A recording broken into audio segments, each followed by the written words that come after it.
हरे कृष्णा। सभी का स्वागत है आज की रविवारी कक्षा में। आज हम श्रीमद् भागवतम के नवम स्कंद से ययाति महाराज की कुछ कथा और उनका जो अनुभव है उसकी चर्चा करेंगे। ययाति महाराज पुरुरवा महाराज के वंश में ही हुए। इनके 6 भाई थे टोटल। यति ययाति संयाति।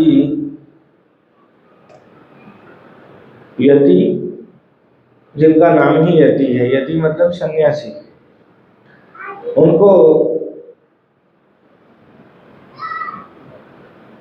राज्य जब देना चाहा तो उन्होंने मना कर दिया, नहीं चाहिए मुझे।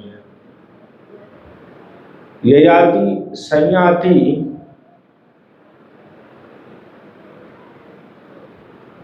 आयति वियति कृति षड इमे नहुषस्य असन इंद्रियाणि इव देहिना।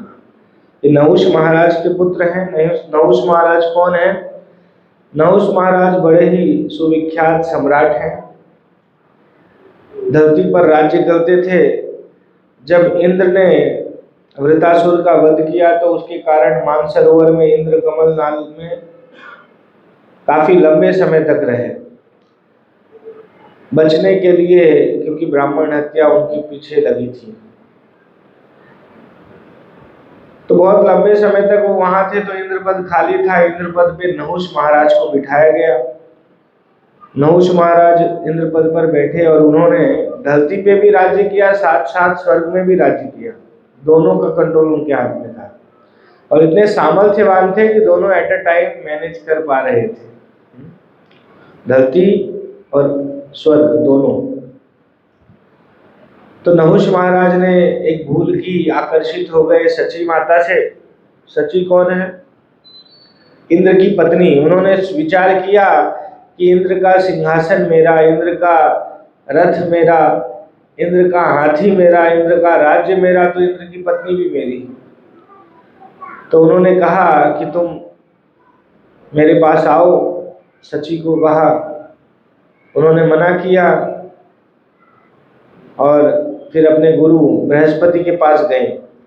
उन्होंने बताया इस प्रकार से नहुष महाराज कह रहे हैं। तो उन्होंने कहा कि उनको कहो, अब वो मदान्ध हो चुके हैं, उनको शिक्षा प्रदान करने की आवश्यकता है ना। तो कहा कि उनको कहो कि मैं तुम्हारे संग में रहूंगी तभी जब तुम सप्तऋषियों द्वारा उठाए गए पालकी पर चढ़ के आओगे। सप्तऋषि कौन है? महान महान ऋषि जो थे, उन्हीं को सप्तऋषि कहा जाता है। तो उनके द्वारा उठा करके पालकी लाओ।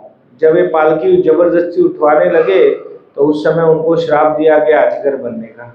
वो अजगर बन गए बाद में नहुष महाराज। जब नहुष महाराज अजगर बन गए तो यहाँ राज्य कौन संभालेगा? तब यति को देना चाहे, यति ने नहीं लिया। ययाति छोटे थे उनसे, लेकिन ययाति महाराज को लेना पड़ा मजबूरी में। क्यों? यति नहीं ले रहे थे, पिता चले गए थे नहुष महाराज श्राप के कारण। तो राज्य कौन संभालेगा? नाम कुछ है, थोड़ा आप लोग स्मरण करने का प्रयत्न करिएगा, नए नए नाम होंगे आपके लिए। तो ययाति जी राज्य करते थे।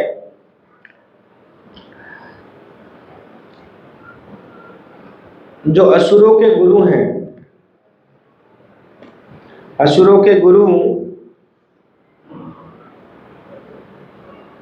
शुक्राचार्य जी, उनकी पुत्री है देवयानी। और असुरों के राजा उस समय थे विश्वपर्वा, उनकी पुत्री का नाम है शर्मिष्ठा। ये दूसरी कथा चालू हुई। अब दोनों का लिंक आएगा आपस में। तो जो शर्मिष्ठा और देवयानी दोनों मित्र हैं आपस में दोनों, और साथ में खेला करती हैं, सब कुछ करती हैं। एक दिन क्या हुआ, उद्यान में वो दोनों खेलने के लिए गई। तालाब भी था उसमें, तो स्नान करने की इच्छा हुई अपनी सखियों के साथ। सारी दासियां भी साथ में थी। तो सब लोग स्नान करने लगे वस्त्र निकाल करके। उसी समय आकाश से महादेव जी गए पार्वती माता के साथ। तो इन्होंने शर्म के मारे वस्त्रहीन होकर के नहा रहे थे, तो सबने कपड़ा पहनना चाहा। तो जब कपड़ा पहनने आई तो शर्मिष्ठा जो राजा की पुत्री है, उसने देवयानी जो असुरों के गुरु शुक्राचार्य की पुत्री है उसका वस्त्र पहन लिया। तो कई बार नहीं होता है कि छोटी छोटी बात में झगड़ा हो जाता है। तो अब यहाँ क्या हो गया, शर्मिष्ठा ने वस्त्र पहना देवयानी का, इसलिए देवयानी क्रोधित हो गई। क्रोधित होकर के उसने कहा, उसने ब्राह्मणों की महिमा गाई कि ब्राह्मण भगवान को अति प्रिय हैं, और तुमने मेरा वस्त्र पहन लिया। भूल ही थी। सामने से भी देवयानी ने, शर्मिष्ठा ने, देखो देवयानी शुक्राचार्य की पुत्री, देव मतलब शुक्राचार्य, और शर्मिष्ठा किसकी पुत्री? वृषपर्वा, असुरों के राजा। तो ये दोनों में झगड़ा चल रहा है। देवयानी कुछ आरोप कर रही है और वो प्रत्यारोप कर रही है। और उन्होंने कहा, शर्मिष्ठा जो राजा की पुत्री, वो कहती है, अरे तुम ब्राह्मण लोग हमारी फेंकी हुई रोटियों पर पलते हो, हम तुम्हें भिक्षा प्रदान करते हैं तब तुम्हारा जीवन चलता है, और तुम्हें इतना अहंकार है, वस्त्र भूल से मैंने पहन लिया इसके लिए तुम इतना मुझे कह रही हो। क्रोधित होकर के शर्मिष्ठा ने क्या किया, वो जो देवयानी है शुक्राचार्य की पुत्री, उसको वस्त्रहीन करके कुएं में ढकेल दिया। सबने मिल करके कुएं में ढकेल दिया और वो लोग चली गई। और सब आपस में डिसाइड कर लिया, जैसे दो बच्चे लड़ते हैं ना, ग्रुप लड़ाई हो जाती है तो निर्धारित करके जाते हैं घर पे कि भाई माता पिता को नहीं बताना, नहीं तो बहुत मार पड़ेगी। तो सब चुपचाप, किसी ने कुछ बताया नहीं, और यहाँ कुएं में पड़ी है कौन? देवयानी। अब ययाति महाराज उसी समय भ्रमण करते करते ययाति महाराज उस स्थान पर पहुंचे। ययाति महाराज जब पहुंचे, उन्होंने देखा, एक प्यास लगी थी उनको, कुएं के पास गए, देखा एक स्त्री नग्न अवस्था में पानी में पड़ी हुई है। उन्होंने अपना वस्त्र निकाल करके उसको वस्त्र प्रदान किया और वस्त्र से ही खींचा, ऊपर ले आए और दाहिने हाथ से दाहिना हाथ पकड़ करके बाहर निकाला। तो सुखदेव गोस्वामी वर्णन करते हैं, जब पानी ग्रहण होता है, एक स्त्री का पुरुष के साथ विवाह होता है, तो उस समय दाहिने हाथ से दाहिना हाथ का स्पर्श किया जाता है। बोल दर्शनार्थ।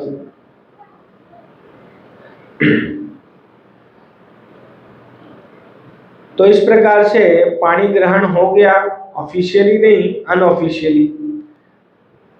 दया के कारण उन्होंने बचाने के लिए उनको रोका, निकाल करके। अब वो देवयानी क्या आकर्षित हो गई ययाति महाराज से, और देवयानी जी कहती हैं कि महाराज आपसे मैं बड़ी आकर्षित हूँ, आपने मेरा पानी ग्रहण किया है, अब अगर आपका विवाह हो तो मुझसे ही करना। तो ययाति महाराज ने मना कर दिया। ययाति महाराज ने कहा कि भाई मैं ठहरा क्षत्रिय और तुम ब्राह्मणी, ये बरोबर रीति नहीं है। एक ब्राह्मण पुत्र पुरुष हो, ब्राह्मण पुरुष का क्षत्रिय स्त्री से विवाह हो सकता है, लेकिन ब्राह्मण स्त्री का क्षत्रिय पुरुष से विवाह नहीं होना चाहिए। ये विलोम विवाह कहलाता है, विरोधी। तो विलोम विवाह के लिए मना किया ययाति महाराज ने। तब देवयानी कहती हैं कि महाराज आप चिंतित ना हो, ये दैव संयोग है, ये भगवान का ही विशेष आयोजन है।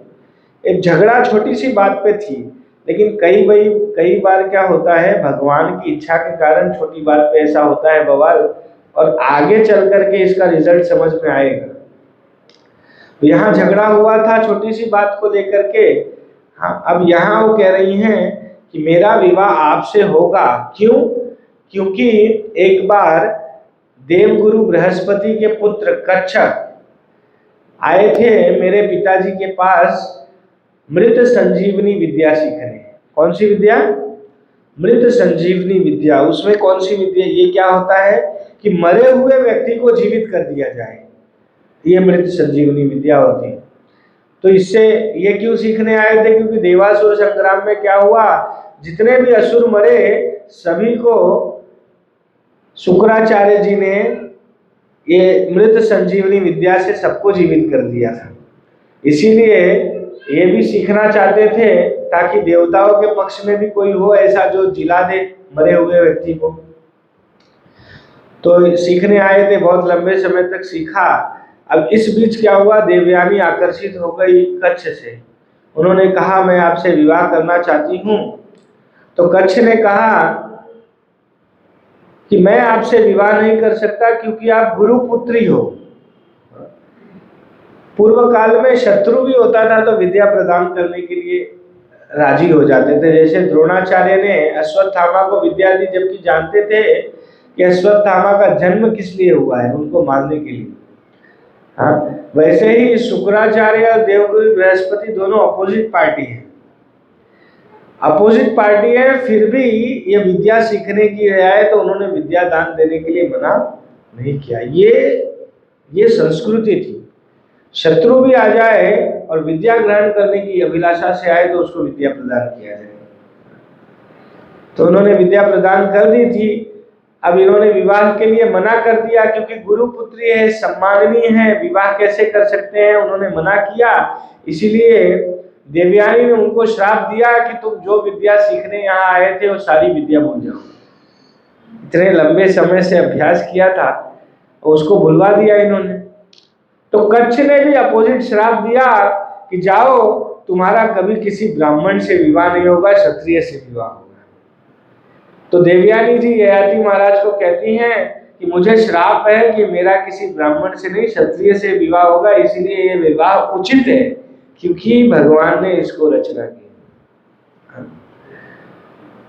भगवान रामचंद्र जी बताते हैं कि विवाह जो होता है, एक स्त्री का विवाह किस पुरुष से होगा ये भगवान के ही हाथ में है। वो वही अरेंज करते हैं। हम लोग बाहर से ड्रामा करते हैं, देखने जाते हैं, ये वो करते हैं, लेकिन वास्तविकता में ये भगवान के हाथ में ही है। भगवान ना चाहे तो किसी, हम जैसे देखते हैं ना कई बार लव मैरिज हो जाता है, तो ये लव मैरिज भी भगवान की व्यवस्था है कि किस व्यक्ति के साथ किसका हो।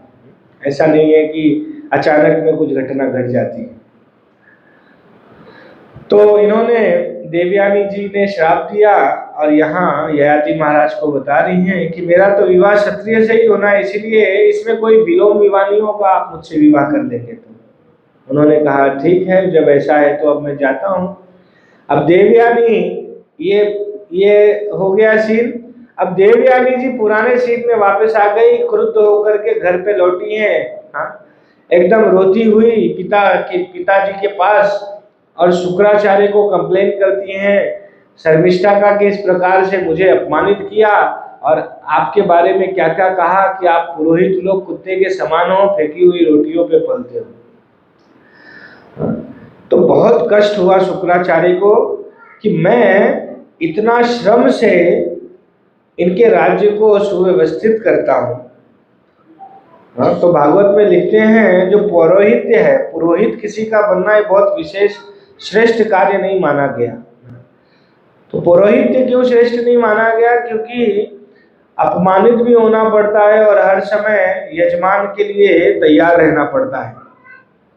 तो इन्होंने विचार किया शुक्राचार्य जी ने, इससे तो अच्छा है कि जिस प्रकार से पक्षी खेत में पड़ा हुआ दाना उठा करके इकट्ठा करके खा लेते हैं, वो सम्माननीय है, भगवान के ऊपर डिपेंडेंट है।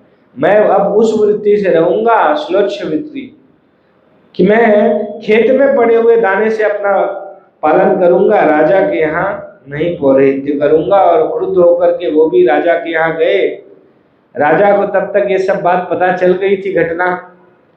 अब राजा घबराए हुए थे कि शुक्राचार्य बड़े महान ऋषि हैं, बड़े शक्तिशाली हैं। भगवद गीता में भगवान श्री कृष्ण कहते हैं कवि नाम उष्णा कवि, ज्ञानियों में, कवियों में सर्वश्रेष्ठ शुक्राचार्य को कहा गया। भले बृहस्पति देवताओं के गुरु हैं, लेकिन उनसे श्रेष्ठ शुक्राचार्य को बताया गया है। तो क्रोधित होके आ रहे हैं तो श्राप दे सकते हैं, सारा साम्राज्य का नाश हो जाएगा। एक घर महल के बाहर निकल करके सीधा दंड के समान गिर पड़े। ऐसा नहीं प्रणाम किया, धीरे धीरे जैसे हम स्टेप वाइज हाथ रखते हैं, घुटना टेकते हैं, सीधा गिर पड़े गुरु के सामने कि गुरुदेव मुझे क्षमा करो, मेरी पुत्री को क्षमा करो, आप जो कहोगे मैं करने को तैयार। तो गुरु का क्रोध था, गुरु शिष्य के प्रति क्रोधित भी होता है तो कैसा क्रोध होता है, उसके हित के लिए होता है पहली बात तो, और जो क्रोध होता है थोड़े समय के लिए होता है। कई बार शिक्षा के लिए क्रोध करना पड़ता है गुरु को, लेकिन वो क्रोध कितने समय के लिए रहता है, बस फ्रैक्शन ऑफ सेकेंड्स, थोड़े समय के लिए रहेगा, बाद में नॉर्मल हो जाएगा। तो नॉर्मल हो गए, उन्होंने कहा जो आप कहोगे मैं करने को तैयार हूं। तो उन्होंने कहा कि मेरी पुत्री का विवाह ययाति महाराज से होगा, और मेरी पुत्री की ऐसी इच्छा है कि जब इसका विवाह हो तो तुम्हारी पुत्री और उसकी सारी दासियां सेवक के रूप में जाए, राजा की पुत्री सेवक के रूप में और ब्राह्मण की पत्नी क्षत्रिय से विवाह, ऐसी घटनाएं भी बनती हैं। तो उन्होंने, अब राज्य जाने का भय था, पुत्री भी बड़ी श्रेष्ठ थी, साधारण नहीं थी, तो घटना भगवान ने विशेष आयोजन कर दी थी। तो शर्मिष्ठा ने कहा ठीक है पिताजी, राज्य पर संकट आया है तो मेरा भी कर्तव्य है राज्य को बचाना, इसीलिए मैं त्याग करने के लिए तैयार हूं। तो बड़ी त्यागी स्त्रियां भी देखी गई संसार में, जिन्होंने अपने पति के लिए, अपने संतानों के लिए, अपने राज्य के लिए अपना सर्वस्व न्यौछावर कर दिया है। ऐसी सती स्त्रियां बड़ी महान होती, बड़ी पूजनीय होती, उनका स्मरण भी कर लो ना तो पवित्रता आ जाती है जीवन में। तो शर्मिष्ठा जी ने कहा ठीक है पिताजी, आप जैसा कहेंगे मैं करने को तैयार हूँ। ययाति महाराज से विवाह हुआ देवयानी का, और शुक्राचार्य ने ययाति महाराज को कहा कि शर्मिष्ठा जा तो रही है, भले तुम्हारे साथ विवाह, तुम्हारे साथ इसका भी हुआ है, लेकिन कभी ये तुम्हारे द्वार नहीं होनी चाहिए, कभी तुम एकांत में इसके साथ समय, मतलब संतान उत्पत्ति इससे नहीं होनी चाहिए। अब इस एक स्त्री के लिए इससे बड़ा श्राप क्या हो सकता है कि पति है लेकिन संतान उत्पत्ति नहीं करेगा, ऐसा शर्त रख दिया शुक्राचार्य जी। तो ययाति महाराज विवाहित होकर के गए, भोगों में लग गए। कुछ समय व्यतीत हुआ तो शर्मिष्ठा देवयानी को पुत्र हुए। देवयानी के पुत्रों का नाम है यदु और तुर्वशी। यदु कौन है? भगवान कृष्ण का वंश कौन सा है? यदुवंश। वो यदु महाराज ययाति के पुत्र हैं। यदु और तुर्वसु ये देवयानी के पुत्र हुए। तो जब इनके पुत्र हुए तो शर्मिष्ठा को भी इच्छा हुई, दोनों मित्र ही थी पहले, तो झगड़ा हुआ था टेम्पररी। उनको भी इच्छा हुई कि जब मेरी मित्र को संतान हुई है, मैं भी तो इन्हीं राजा की पुत्री हूँ, मुझे भी संतान प्रदान करे। तो वो राजा ययाति के पास गई और कहा कि मुझे भी पुत्र प्रदान करिए, आप राजा हैं, आपका कर्तव्य है मेरा संरक्षण करना, मुझे पुत्र प्रदान करना। तो ये धर्म में बंध गए ययाति महाराज। शर्त तो थी, उनको स्मरण भी आया शुक्राचार्य का बात का, लेकिन धर्म से बंधे होने के कारण उनका धर्म ये कह रहा था कि एक स्त्री जो उनकी ही पत्नी है, संतान की इच्छा कर रही, कोई गलत कार्य की इच्छा नहीं कर रही है, तो उसे पुत्र प्रदान करे। तो उन्होंने शर्मिष्ठा से भी संग किया और शर्मिष्ठा जी को 3 पुत्र प्राप्त हुए। उनका नाम था द्रुहु, अनु और पुरु। द्रुहु, अनु, पुरु। पहले यदु और तुर्वसु देवयानी को। अब यहाँ पुरु भी उनके पुत्र हैं। किसके? शर्मिष्ठा जी के। स्मरण थोड़ा ध्यान से। शर्मिष्ठा के पुत्र हैं पुरु। पुरु वंश किसका वंश है? पांडवों और ये सब कौन से वंश में आए? पुरु वंश में। समझ रहे हैं ना?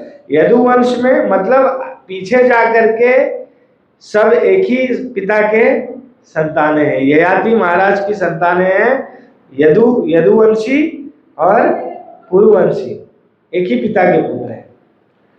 तो उन्होंने उनको भी पुत्र प्रदान किया। एक दिन क्या हुआ, खेलते खेलते पुत्र थे, वो छुपा के रखती थी शर्मिष्ठा कि उनके सामने कभी नहीं आए देवयानी के। लेकिन एक दिन पुत्र खेलते खेलते शर्मिष्ठा के पुत्र देवयानी के महल में चले गए। देवयानी जी ने देखा कि वही आंखें, वैसा ही चेहरा, ये ययाति महाराज के ही पुत्र लग रहे हैं। पूछा उन्होंने, भाई तुम किसके पुत्र हो? तुम्हारे पिता का नाम? बोले ययाति।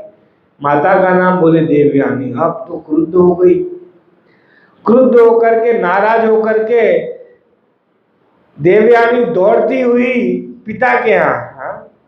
स्त्रियों का ये सबसे बड़ा अस्त्र है।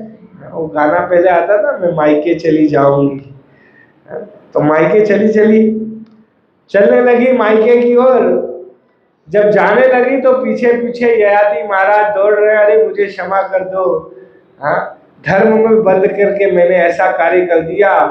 रास्ते में रोक रोक करके उनके पैर भी दबा रहे हैं। बहुत याचना की कि मैं तुमसे ही प्रेम करता हूँ। राधा गोविंद महाराज बता रहे थे कि उनका एक शिष्य है, वो बताते हैं कि एक पति को कई बार अपनी पत्नी को आई लव यू बोलना पड़ता है। नौकरी पे गए हैं तो भी फोन करके, हाँ मैं तुमसे प्रेम करता हूँ, बोलना पड़ता है। और बोलते हैं बोलना चाहिए, इससे पत्नी संतुष्ट रहती है। तो ये बड़ा श्रम कर रहे हैं, पैर दबा रहे हैं, पीछे पीछे दौड़ रहे हैं, लेकिन देवयानी ने एक नहीं मानी। कई बार क्या होता है कि स्त्रियां जब जिद कर जाती है ना, तो ब्रह्मा भी आके समझाए तो नहीं समझती। ऐसा होता है। यहाँ सब माताएं अच्छी मान जाती होंगी, लेकिन ऐसा एक स्वभाव माना गया है स्त्रियों में कि जब वो जिद पे अड़ जाए तो सारे साम्राज्य का भी नाश हो जाए, लेकिन वो अपनी जिद छोड़ती नहीं। ऐसा होता है, घरों में भी होता है। देवरानी जेठानी, बहुत धनवान परिवार होगा, बहुत धन होगा, लेकिन छोटी सी बात पे दोनों देवरानी जेठानी लड़ेंगी कि मेरे पुत्र को एक गिलास दूध ज्यादा मिला, तेरे पुत्र को एक गिलास दूध ज्यादा मिला, मेरे पुत्र को कम मिला। अरे भाई, धन की कमी कहाँ है? 2 गिलास पी लो, 4 गिलास पी लो, क्या फर्क पड़ रहा है? लेकिन जब जिद पे अड़ जाती है ना, तो ये जिद पे अड़ गई और पहुंच गई कहाँ? शुक्राचार्य जी के पास। शुक्राचार्य को सारा कहानी बता दिया। शुक्राचार्य क्रुद्ध होकर के श्राप दे दिए ययाति को, जाओ वृद्ध हो जाओ। ययाति ने कहा शुक्राचार्य जी को कि मेरी भोग वांछा अभी तृप्त नहीं हुई है आपकी पुत्री के साथ, आपने मुझे ऐसा श्राप दे दिया कि बड़ा कष्टकारक हो गया। तब शुक्राचार्य जी की बत्ती जली कि भाई इसको श्राप दिया वृद्धावस्था का, तो इसके साथ तो मेरी पुत्री को भी तो कष्ट होगा कि जिसका पति वृद्ध है, वो कैसे जाएंगे? जैसे पार्टी वगैरह में जाते हैं ना, किसी का पति वृद्ध होता है, टकला होता है, तो पत्नी को शर्म आती है, अरे मेरा पति गंजा है, छोटा है, शर्म आती है। तो बोले ऐसा अगर होगा तो वास्तविकता में तो आपने अपनी पुत्री को ही श्राप दिया, मेरा तो अलग बात है। तब दुर्वासा जी ने कहा, शुक्राचार्य ने कहा कि जाओ, तुम किसी से उनका यौवन मांगोगे तो तुम्हें, अगर वो देने को तैयार है तो उसका यौवन तुम्हें प्राप्त हो जाएगा और तुम्हारा वृद्धावस्था उसे प्राप्त हो जाएगा। तुम्हारे पुत्रों से मांग लो। ययाति महाराज आए, भोगवांछा तृप्त नहीं हुई थी। भोगवांछा वैसे तो तृप्त होती ही नहीं है। यही रियलाइजेशन बताएंगे ययाति महाराज अपने जीवन का। तो उन्होंने गए और जाकर के सर्वप्रथम यदु महाराज को कहा, यदु जो उनके सबसे बड़े पुत्र हैं, यदु को कहा कि पुत्र, मेरी भोगवांछा तृप्त नहीं हुई, मैं और भोग भोगना चाहता हूँ। अभी तो मैं जवान ही था, लेकिन श्राप के कारण वृद्धावस्था को प्राप्त हो गया हूँ, तो तुम मुझे अपनी यौवन अवस्था प्रदान करो। यदु महाराज ने मना कर दिया। अब यदु महाराज का मना करना बुरा नहीं है। क्यों? क्योंकि यदु महाराज के वंश में आगे चल करके भगवान का अवतरण होना है, तो भगवत कार्य है उनके लिए। अगर वो वृद्ध हो जाएंगे तो संतान उत्पत्ति कैसे होगी? उनके वंश में भगवान को जन्म देना है, इसलिए यदु महाराज ने मना किया, उसको गलत नहीं बताया गया। यदु महाराज के बाद बाकी पुत्रों से उन्होंने कहा, बाकी पुत्रों ने कहा, पिताजी आप तो भोग चुके हो, हमारा जीवन तो अभी शुरू ही नहीं हुआ है भोगने का, तो हम आपको अगर अपनी यौवन अवस्था दे देंगे तो हम कैसे भोगेंगे भोगों को? तो उसमें बताते हैं कि ऐसे भी पुत्र होते हैं, ये पुत्र मूत्र समान होते हैं। बता रहे हैं पुरु, जब तीनों पुत्रों को पूछ लिया, लास्ट बचे कौन? पुरु, जो सबसे छोटे पुत्र हैं।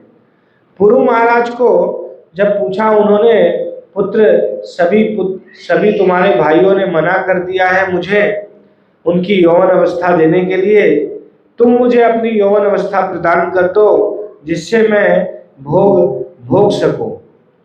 तो उन्होंने,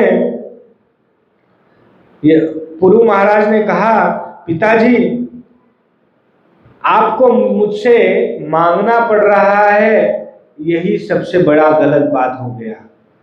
मुझे तो पहले से ही दे देना चाहिए था आपको यौवन अवस्था। ऐसे आज्ञाकारी पुत्र भी हुए रामचंद्र जी। रामचंद्र जी वन में चले गए, दशरथ महाराज की आज्ञा रोक रहे थे, दशरथ महाराज मना कर रहे थे मत जाओ, लेकिन फिर भी वो चले गए।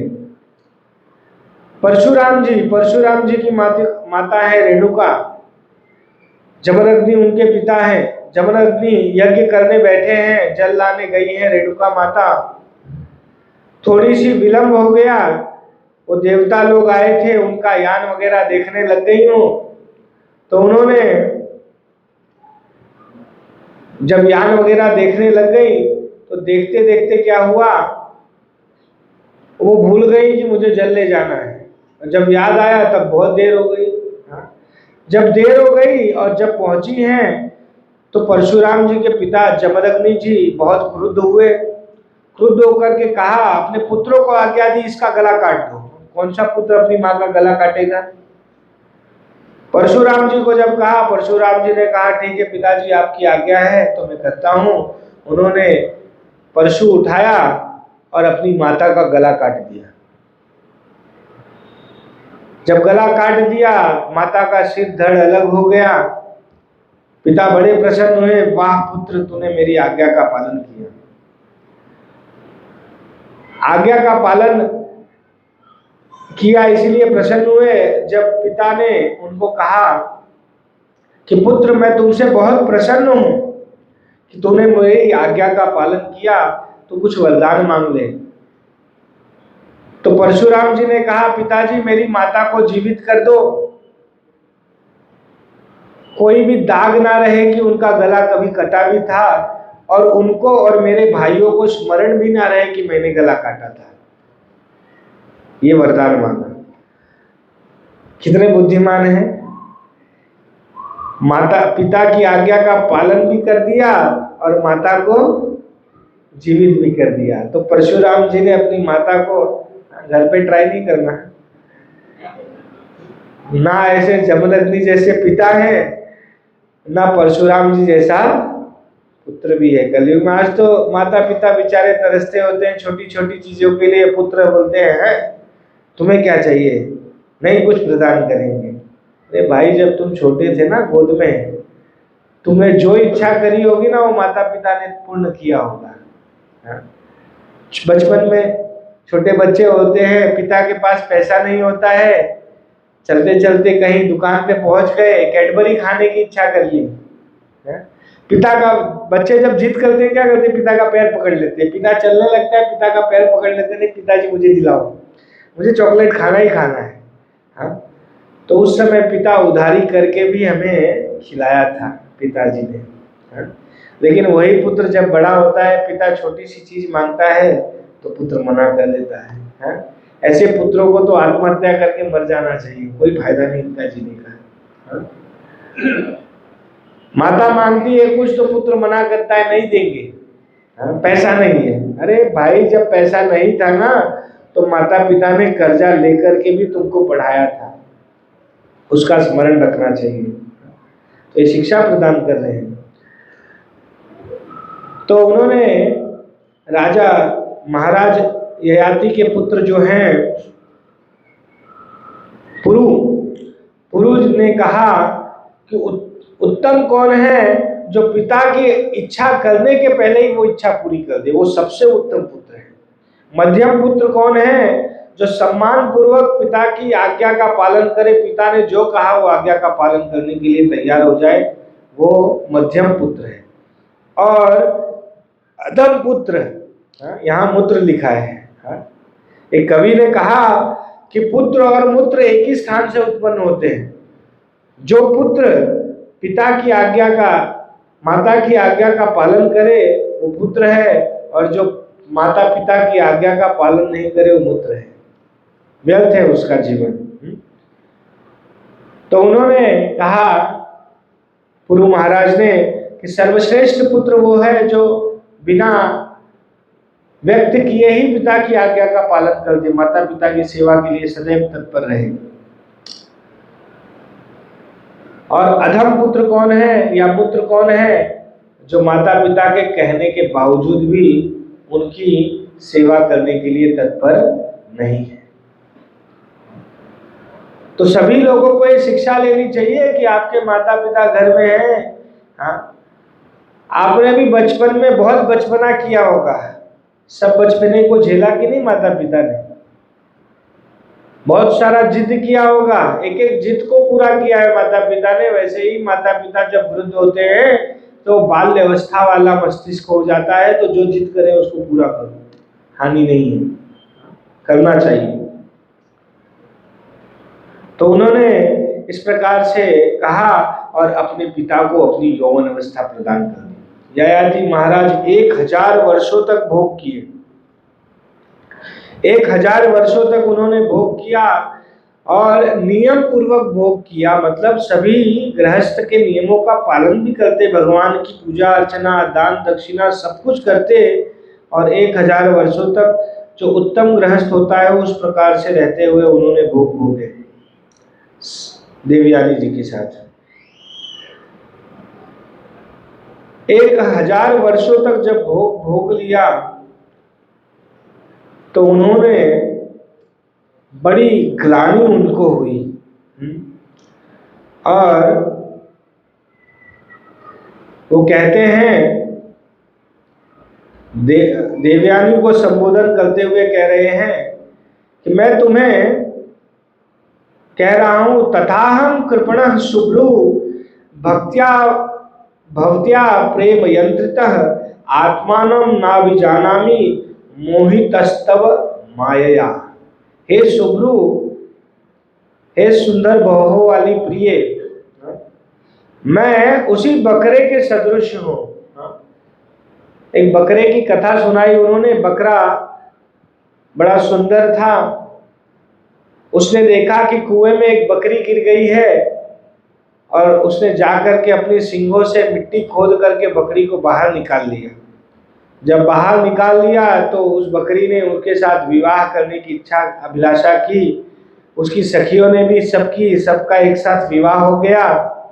एक दिन उस बकरी ने देखा कि उसका जो बकरा है हस्बैंड, वो दूसरी बकरी के साथ भोग अभिलाषा कर रहा है, भोग कर रहा है। तो इसके कारण वो क्रुद्ध हो गई। क्रुद्ध होकर के अपने पूर्व स्वामी, मतलब जो ब्राह्मण है जिसकी वो बकरी थी, उसके यहाँ चली गई। जब चली गई तो ये पीछे पीछे गया बकरा, तो ब्राह्मण ने क्रुद्ध होकर के उसका अंडकोश ही काट दिया। मतलब उसको जो भोग वांछा है, अभिलाषा जिससे वो कर रहा है, उसी को काट दिया। तब उस बकरे ने कहा कि ब्राह्मण देव, मुझे ऐसा करने से आपकी बकरी को ही कष्ट होगा, उसको संतान उत्पत्ति नहीं होगी। तब ब्राह्मण ने उसको फिर से लौटा दिया, फिर से वो यथावत हो गया। फिर वो भोग भोगता रहा बहुत लंबे समय तक, लेकिन संतुष्ट नहीं हुआ। ये स्टोरी कौन बता रहा है? ययाति महाराज देवयानी जी को बता रहे हैं। और वास्तविकता में ये स्टोरी किनकी है? उन्हीं की है ना।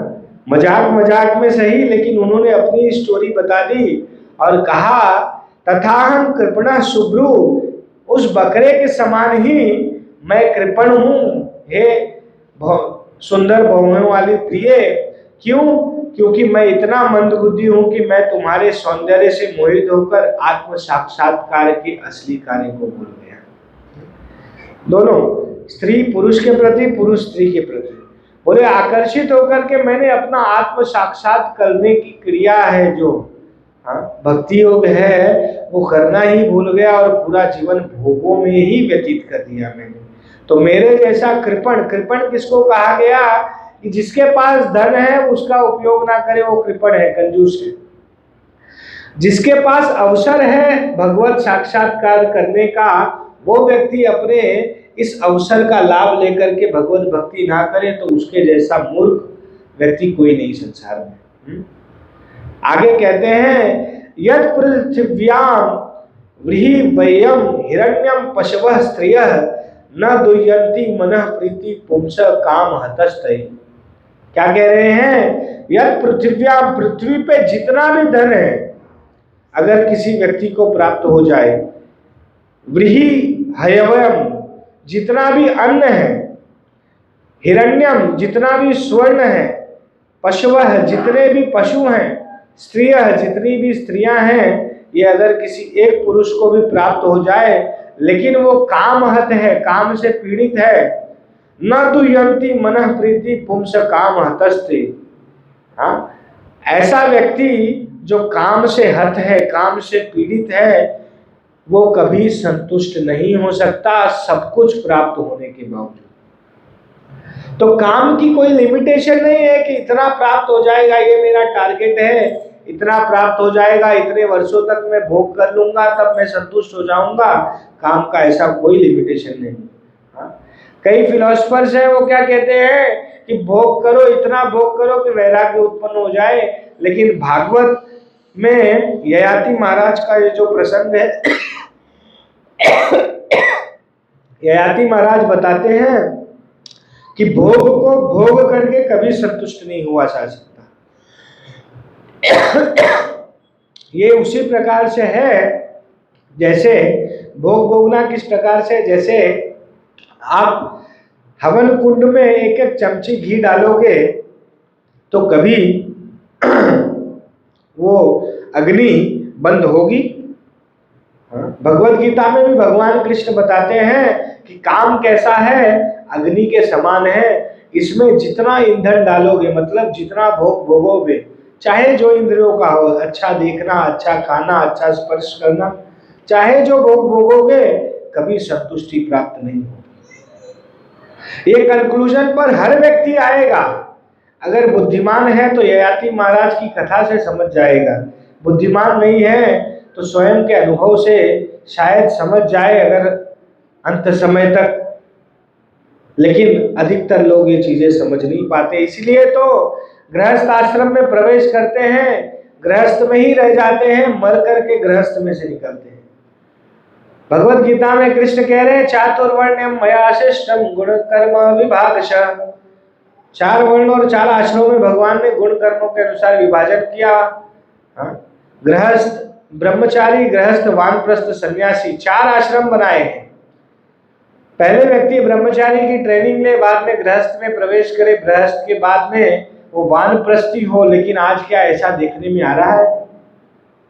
लोग वृद्ध हो जाते हैं, दांत गिर जाते हैं, शरीर काम नहीं करता, लेकिन घर का त्याग होता नहीं है। यही तो ये विदुर जी ने भी कहा था, विदुर जी ने भी कहा अहो आशा गरीय शाम, जीवित आशा गरीय शाम। अरे जीने की कितनी आशा है। किसको कह रहे हैं? अपने भाई धृतराष्ट्र को कह रहे हैं कि अरे तुम्हारी जीने की कितनी आशा है कि तुम भीम के द्वारा फेंके गए पिंडों पे पल रहे हो, कैसे गृह पालवत कुत्ते के समान। जिसको तुमने मारने का प्रयत्न किया, विष दिया, अग्नि से जलाने का प्रयत्न किया, उनके घर में ही जी रहे हो। अरे कितनी तुम्हारी जीने की आशा है। अब गृह का त्याग करो, जाकर के भगवान का भजन करो। अगर कोई व्यक्ति अपना कल्याण चाहता है, अगर उसने जीवन भर भजन नहीं भी किया है, तो भी जब मृत्यु निकट आए उस समय भी अगर वो गृह का त्याग कर दे और ऐसे स्थान पर जाकर कर देह का त्याग करे जहां कोई पहचानने और पूछने वाला ना हो, तो भी उसका थोड़ी अच्छी गति हो जाती है। तो यही प्रेरणा विदुर जी ने की। धृतराष्ट्र गए वन में जाकर के, उन्होंने हरिद्वार गए, वहां भजन किया। उनकी सती पत्नी गांधारी माता ने भी साथ में ही अग्नि में प्रवेश किया।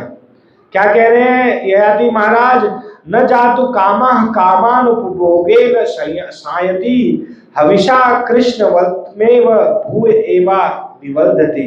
क्या कह रहे हैं, जिस तरह अग्नि में ही घी डालने से अग्नि शांत नहीं होती अपितु अधिकाधिक बढ़ती जाती है, उसी प्रकार निरंतर भोग द्वारा कामेच्छाओं को रोकने का प्रयास कभी भी सफल नहीं हो सकता।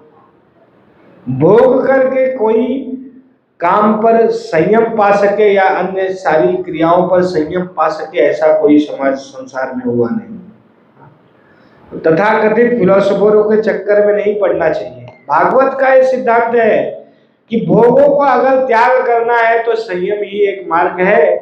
भोग को भोग करके कभी संयमित नहीं हुआ जा सकता। तो क्या कहते हैं, तथ्य तो यह है कि मनुष्य को स्वेच्छा से भौतिक इच्छाएं समाप्त करनी चाहिए। समय से पहले अपनी भौतिक इच्छाएं, भोग वांछाओं को त्याग देना चाहिए। यदा न कुरुते भावं सर्वभूतेषु मंगलम समदृष्टस्तदा पुंसः सर्वसुखमय दिशा। क्या करना चाहिए उस मनुष्य को, द्वेष रहित होना चाहिए। हाँ, संसार में हम लोग द्वेष करते हैं ना, ये मेरा शत्रु है, मेरा मित्र है, ये मेरा परिवारी जन है। परिवारी जनों के लिए सॉफ्ट कॉर्नर सदैव हृदय में होता है।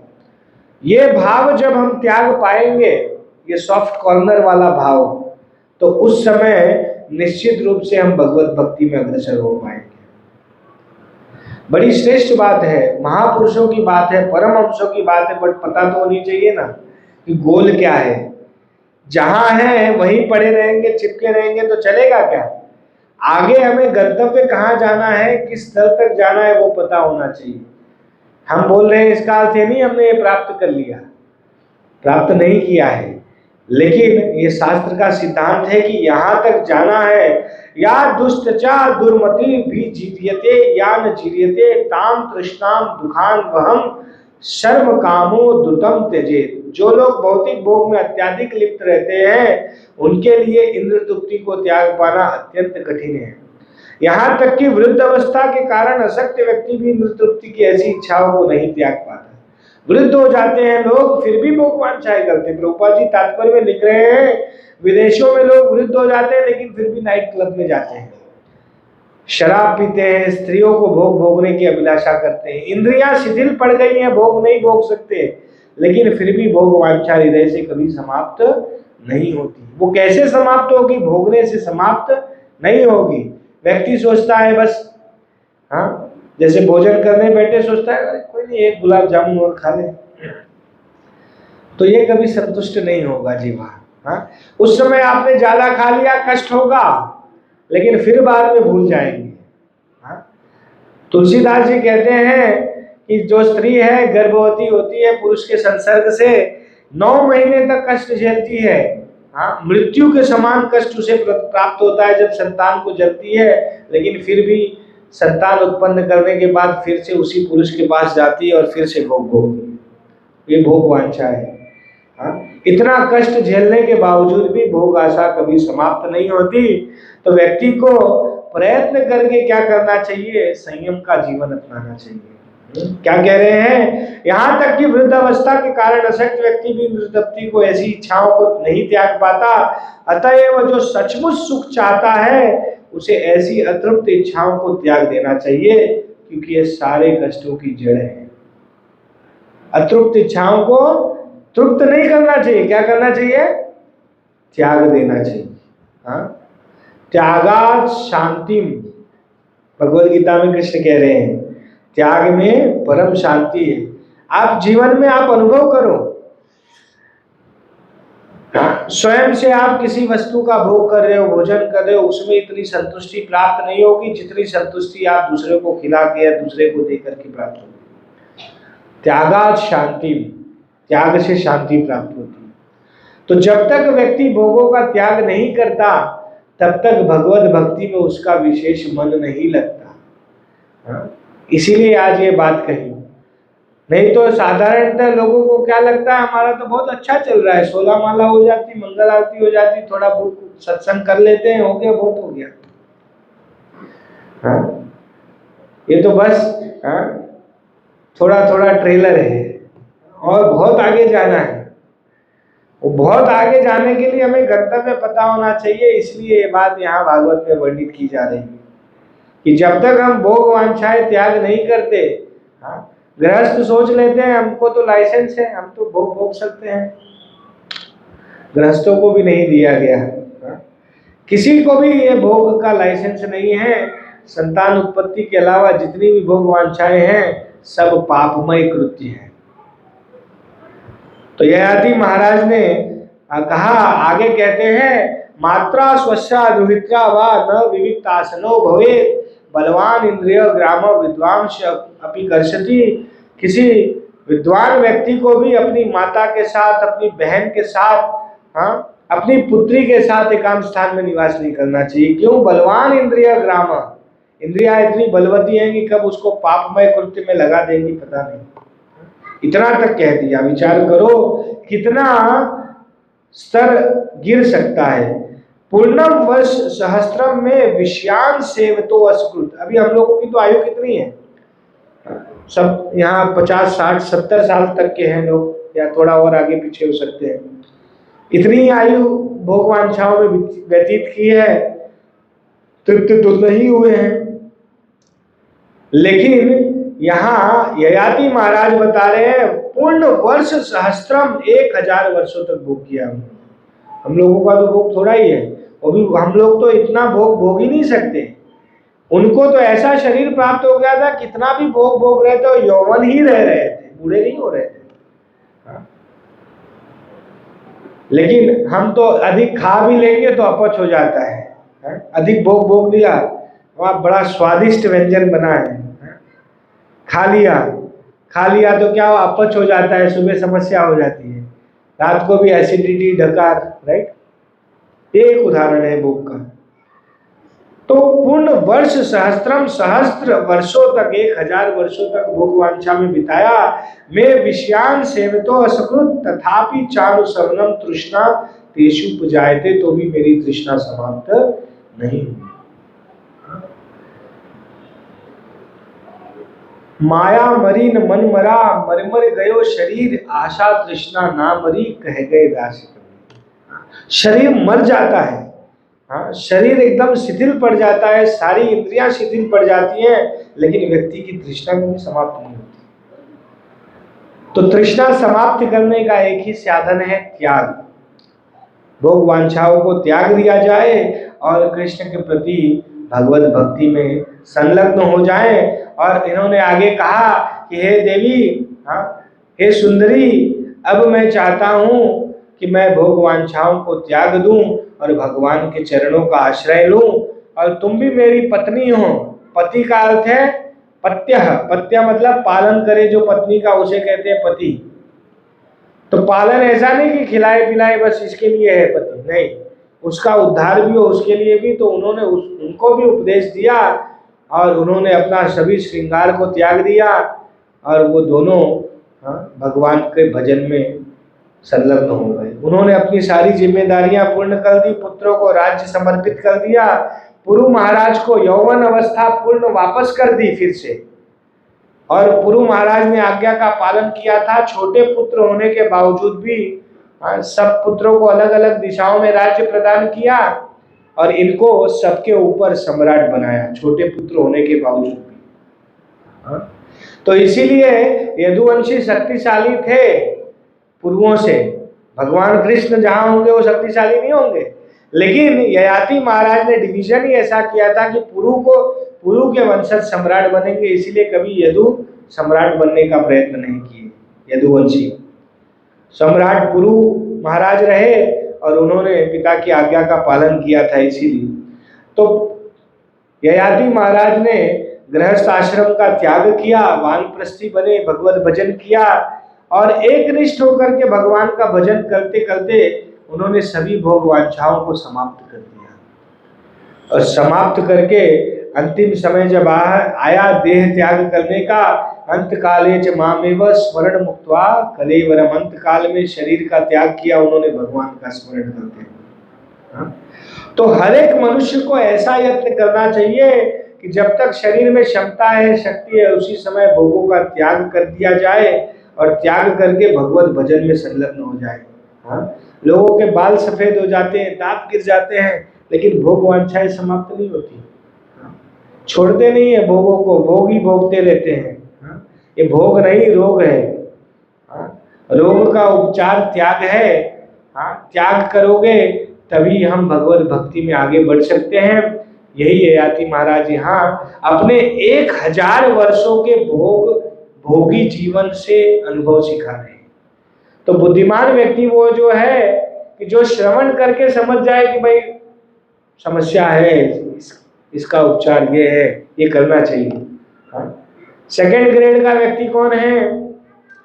जो देख करके, पहला सुन करके, दूसरा देख करके परिवर्तन लाए। देख करके भी हम देख सकते हैं कि बुजुर्ग लोग हैं, भोगों का त्याग नहीं कर पा रहे, ऐसे ही मर के चले जाते हैं, जला दिया जाता है। तो देख करके समझे कि त्याग करना पड़ेगा। तीसरा वो व्यक्ति है जो अनुभव करके छोड़ता है। अब अनुभव का तो हमारे पास अवसर है नहीं, 1000 वर्षों का नहीं है, थोड़े समय का है, तो अनुभव करके छोड़े। और चौथा व्यक्ति वो है जो अनुभव करके भी छोड़ता नहीं।